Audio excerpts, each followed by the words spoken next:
Yan po, JJQ Machine Shop. Bukod po sa mga iba pa namin ginagawa, ito meron din kami tinatawag nating bell group. Po yung mga bell na dinala rito, yan, mapag-group po yan. Yan. Sa mga nagtatanong dyan, kung daw po ba yung kulay talong, pwede pa. Ito, kulay talong na to, nabebengkong daw. Hindi po nabebengkong tong bell, okay?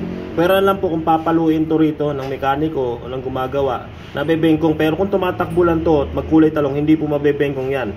Or either, tumatakbo siya ng mabilis at sobrang init, nag-i-slide, nagtatalong at nabasa. Yan po, maaaring mabengkong. Pero bihira pong mabengkong. Yan po. Mga bell group po natin. Ayan. Ito pa, kulay talong. Ayan. Okay. Hindi po yung basta-basta na bebengkong kasi ito po ay stock. Okay? Stock na bell. Hindi po ito yung aftermarket. Kaya matigas po itong stock na bell. Okay po? Ayan. Mamaya po makikita nyo po yung finished product pagka nag-group na po natin yan. Okay. Okay sir, ito na po yung bell group natin.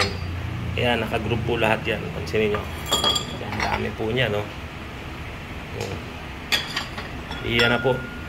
Ayan yung mga kulay talong kanina. Ayan, no, naka-group na siya. Okay po. Yun, no?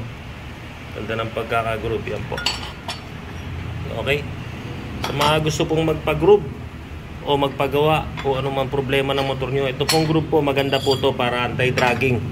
Nakakapit agad yung arangkada ng motor nyo at hindi ganun kabilis maubos yung lining. Yan po. Punta lang dito po sa JJQ Machine Shop. I-waste nyo lang po JJQ Machine Shop Taguig.